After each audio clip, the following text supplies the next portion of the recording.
Jaden Daniels is going to return. Terry McLaurin will not play. Neither will Noah Brown. So Jaden won't have two of his top three receivers.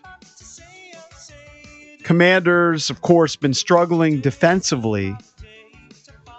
And as an offense, they're the number 2 rushing team in the NFL. We talked earlier this week about Dan Quinn emphasizing time of possession, and you would think they're really going to lean into the running game in the 2 games which they've won. They've run for over 200 yards. Some of that has been the quarterback, whether it was Jaden Daniels or Marcus Mariota. The question is, are they going to be able to protect Jaden, and what kind of offense are they going to run with Jaden, who, at least in practice, is still wearing the brace?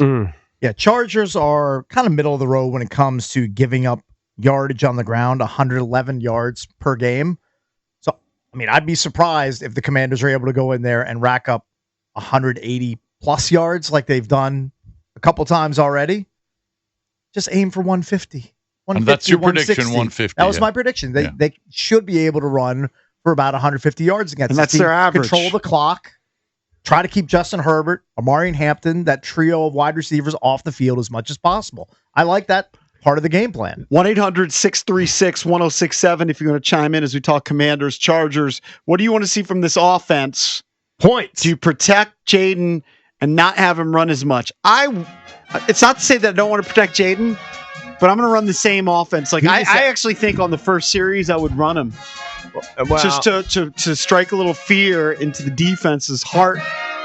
He just has make to use them his worried legs. about Jaden's legs, and I don't want him thinking about it. Just play your game. I don't know if I'd start out of the game with a designed run, but when the pressure breaks down, the pocket breaks down, he's got to take off. Yeah, and that's the whole point of waiting for Jaden to be Jaden. He's got to be able to protect himself. He's got to be able to take off. And look, he's going to get nicked up at times. If he's out there, I'm sorry, he's getting the full workload. Right. If I'm Dan Quinn and Kingsbury, because let's be honest, look at the ecosystem around him right now. No Terry McLaurin. Debo's banged up.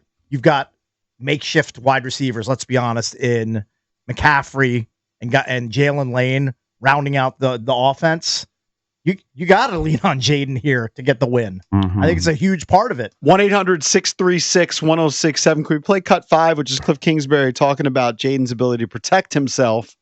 I think Jaden, by and large, does a good job protecting himself. Yeah, it's instinctive. I mean, guys like him and Kyler, who's an undersized player that I was with in Arizona, I mean, they played that way their entire life. They've always, in Jaden's case, been a little slimmer than the other guys, and Kyler's a little smaller, and they know how to protect themselves, and they know where to find the soft spot, and they've played that way their entire lives, and so it's like 10,000 hours put into it.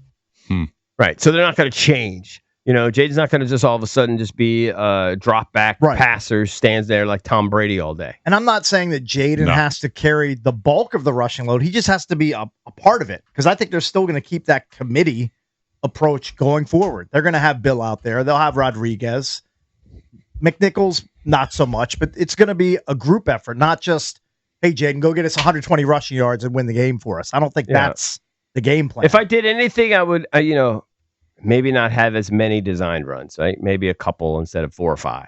I don't know. But when the pocket breaks down, he's got to take off. He's got to take off or get rid of the football quicker. We just need more production. Again, this offense wasn't hitting on all cylinders in the first 2 weeks yet. We need that. Now, Marcus got it going a little bit. They started, feeling themselves a little bit. But we need it with Jaden. He's our guy. He's our star for the next 10 years. So if we're going to have any shot at winning this game, I think we're going to have to score a lot of points. 1-800-636-1067. What do you expect from Jaden, Jason? You know what? It's a mystery. Valdez, you brought up this yesterday. It's kind of a mystery because, in my opinion, they've only really shown something productive with Jaden just for like a half, and that was in week 1. You really haven't seen anything from Jaden. And he was off in that game because he was throwing behind guys. He overthrew Terry. We've talked about it a billion times. I don't know. I don't know what to expect. I would think that he would look perfect because he's missed a couple weeks. He's a full go. He's going to have the brace, but I don't think that's going to slow him down. I just, man, don't you guys feel like if they lose this game, it's critical to beat the Bears next Monday? Well, yeah, you don't Because- want to drop 2-4. Because you'll be 2-4, and you've got the Cowboys on the road, you got the Chiefs on the road, you got the Seahawks, the Lions. You got some tough outs. I think you're getting ahead of ourselves, though, because I think they're going to win on Sunday. I think the Chargers, they feel a little bit like the Rams do. Look, I was buying into the Rams, and then the Rams lose to the Niners, which they shouldn't have lost that game, just on paper, with all the injuries that the 49ers have. And the 49ers have a backup quarterback. The Rams had all their key players. The 49ers didn't have their key players, and they lost. I feel like everybody was buying into the Chargers, and I was one of those guys. They're 3-0. Jim Harbaugh. I'm a Harbaugh guy. And then they have a dud, and I think that we were overrating the Chargers. I don't think it's going to be tough, but I think we were overrating the Chargers. They're banged up.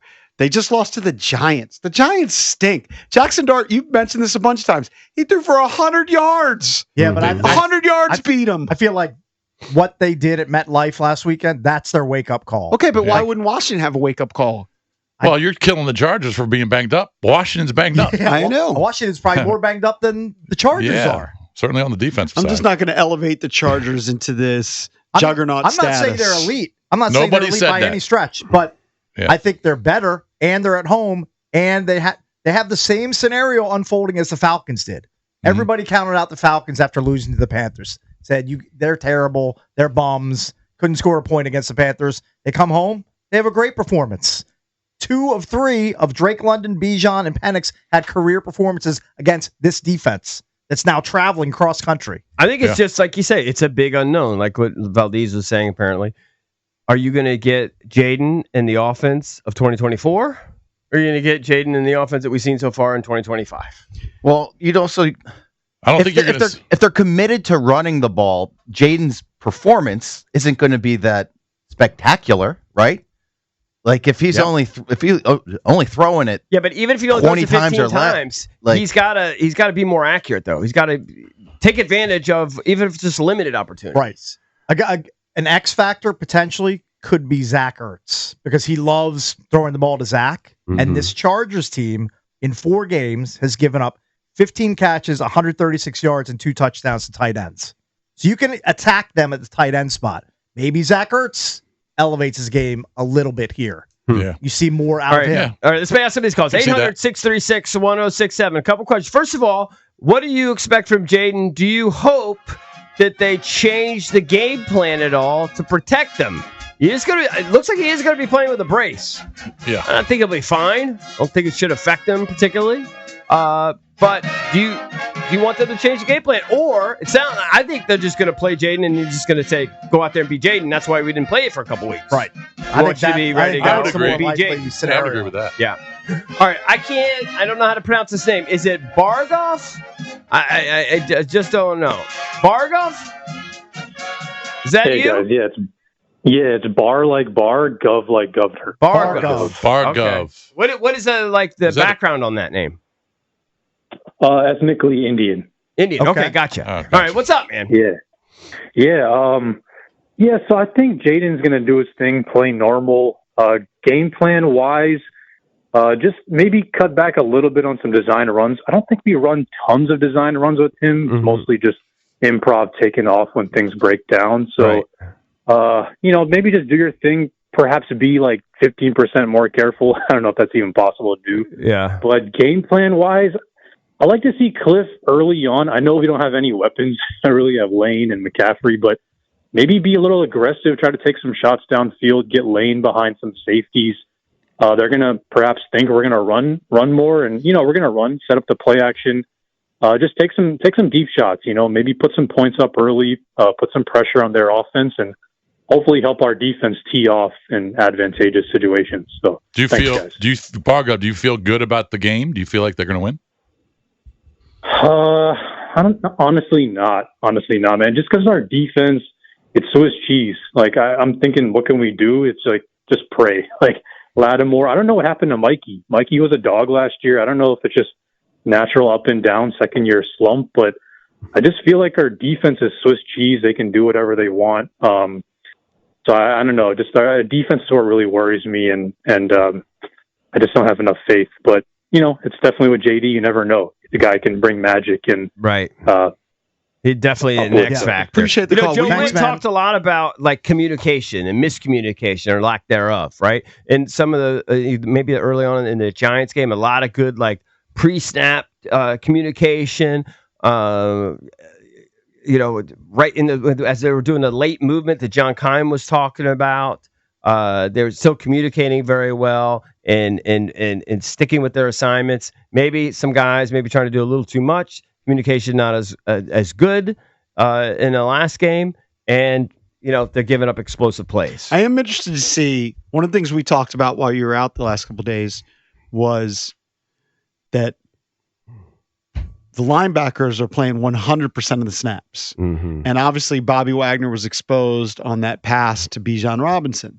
I am interested to see if they change that a little bit. I don't think they are. There are a lot of fans. Look, fans don't know anything, right? Yeah, we're not in the meeting rooms, but there are a lot of fans who believe. And I remember Cakes early in the week. I was like, you got to let some of these, like the linebacker they drafted, Medrano, put him on the field every once in a while. So I am interested to see what happens in definite passing situations. Like Bobby Wagner's going to lead them in tackles. Right. He's one of the leading tackling guys in the NFL. That's why he's there. Right? So first and second down. But let's say it's 3rd and 10.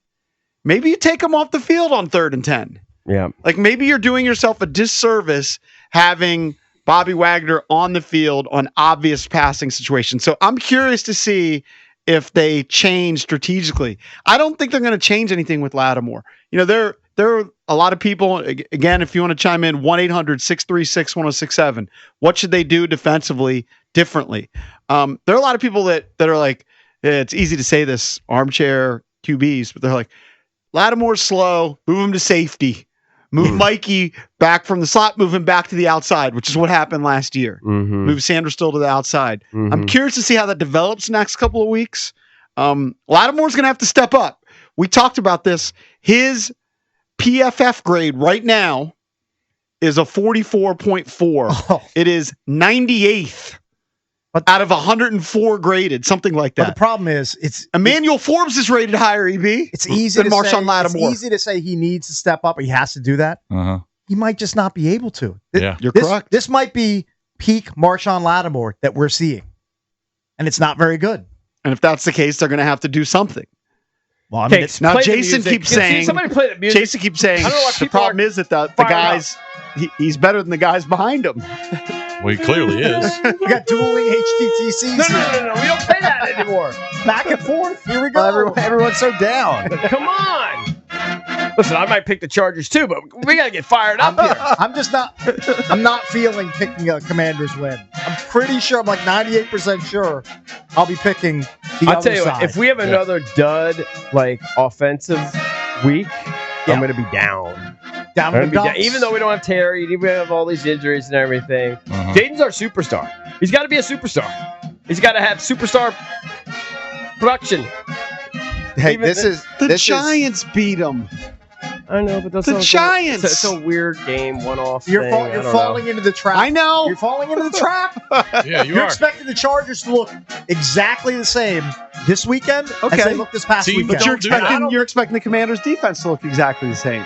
I have more faith I think in they'll the play a Chargers little bit better. improving than I do the Commanders' defense improving in a week span. It's amazing to me. A week ago, we were talking about how the Commanders' defense was much improved. I know. After the Raiders game. Yeah, that was the discussion point all week. The defense is a lot better. No, here's where it's improved. It's improved against garbage teams like the Giants and the Raiders. It's not improved when they play the Packers and I guess the Falcons and to be determined the Chargers this weekend. Let me ask you this. On paper. Yeah. This is on paper. I understand that. Mm-hmm. Entering the season. Yep. Personnel. The 11 guys on the field. Mm-hmm. Wasn't the defense an improved unit versus last season? Well, especially the secondary, and now they're saying that's going to be the weak spot. Okay. I think Kinlaw, we didn't know, but Kinlaw was supposed to be a better run stopper. Yeah. And he's proven to be that. Now, they lost Dietrich Wise, and I'm not sure. Batiste, I think, is going to be out this week, right? Yeah. Yeah. It's going to be out for a while. But on paper, they were supposed to be better. And then definitely in the secondary, Secondary is supposed to be maybe, Amos, arguably maybe the you get a strength. healthy Lattimore. We draft So Amos. What if they're due? He's had injury issues. Okay. Lattimore has I think he's regressed. I think he's getting worse than he was last year. And Sanders still has taken a step back, and he's injured. So all these things on paper, they look great on paper, but 4 weeks in, they're taking on water in the secondary. Maybe it was just a bad game And with a bad game plan. I think it's going to get worse when they face Justin Herbert. You don't think there's any red flags that Dan Quinn was kind of saying publicly? I was expecting to see more stunts, that kind of thing. Like, how often do you hear your head coach say... So he's taking a shot at his coordinator in a way. I think so. Totally is. I think so. Now, he may not have meant it, but he's pretty calculated in what he said. For him to say that publicly, I was a little surprised. Even though I don't necessarily disagree with it, I was a little surprised. All right, 800-636-1067. Let's go to Dave. Real quick. Dave, you're over the Junks. Hey, Dave. Yeah, how you doing, buddy? Hey, Dave. Hey, listen, check this out. I think, honestly, it's obvious what needs to happen. I mean, Witt needs to stop relying on a 35-year-old middle linebacker that runs a 7.2 40 to cover running backs coming out of the backfield. I mean, and stop going in zone 15 yards off the ball.